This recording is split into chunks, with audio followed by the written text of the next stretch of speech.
Something dark is unfolding in Port Charles, and it involves two characters whose stories have become completely intertwined in the most shocking and morally complex way possible.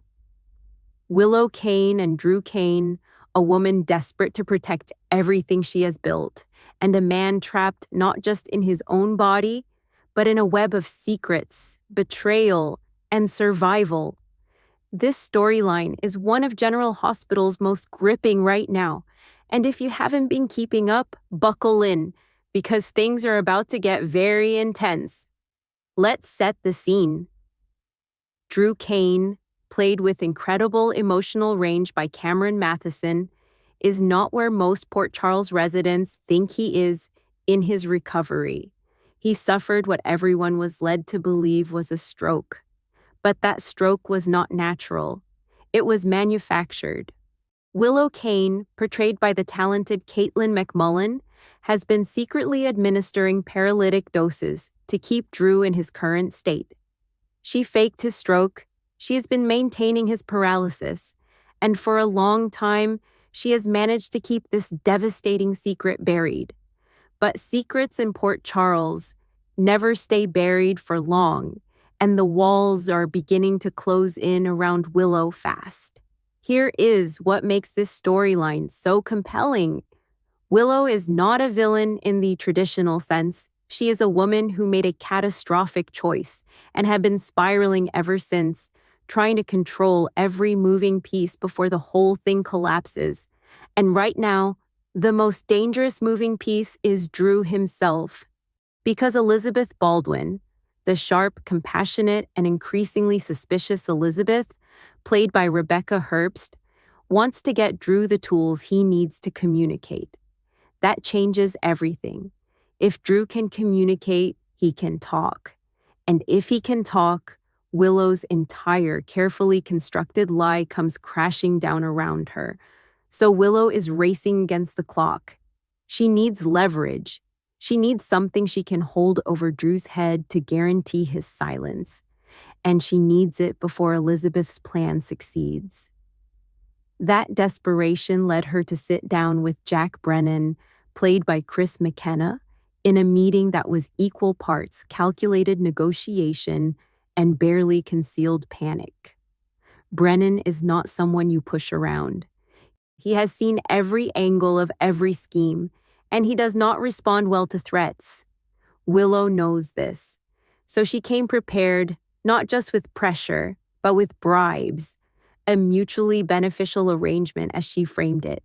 She is convinced that criminal evidence against Drew must exist somewhere out there. Her ask to Brennan was simple: find it and bring it to her. But here is the layer underneath that layer. Brennan is shrewd. He may not hand Willow what she wants out of generosity or even straightforward self-interest. He may choose to let Willow believe she has an ally while quietly filing the situation away, keeping Willow indebted to him for a moment down the road when he truly needs to cash in that favor. That is the kind of chess move Brennan specializes in.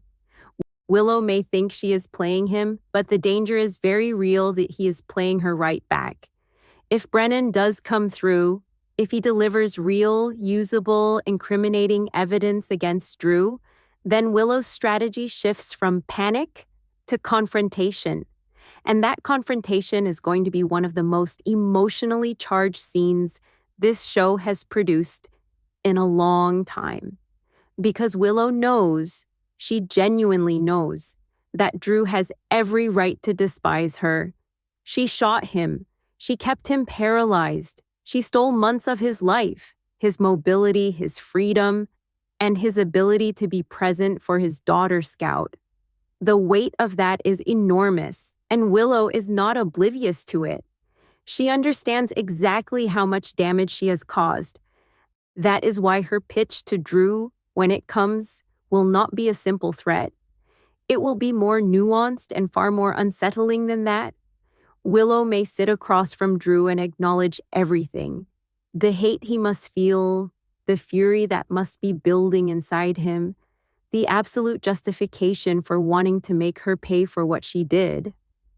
And then she will make her case.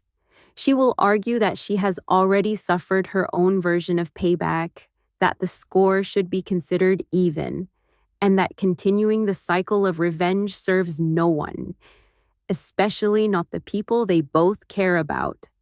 She will frame silence not as surrender, but as the only rational path forward. And then she will make the threat underneath the appeal. If Drew does not stay quiet, he will not be free.